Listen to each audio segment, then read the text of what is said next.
Abbott آباد سے report کر رہے ہیں تیر مغل۔ ایبٹ آباد university of science and technology میں 2 گروپوں میں تصادم، فائرنگ کے نتیجے میں ہری پور کا رہائشی ایک طالب علم قتل، 2 زخمی۔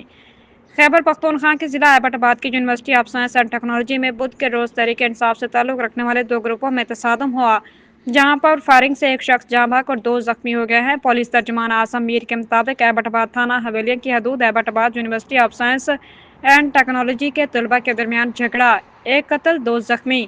ابتدائی معلومات کے مطابق عبداللہ والد خانزادہ عمر 23 سال سکنہ کیلگ ہری پور قتل، جبکہ احسن والد آصف سکنہ میر پور اور ریحان والد عبدالشکور سکنہ کے حال زخمی ہوئے۔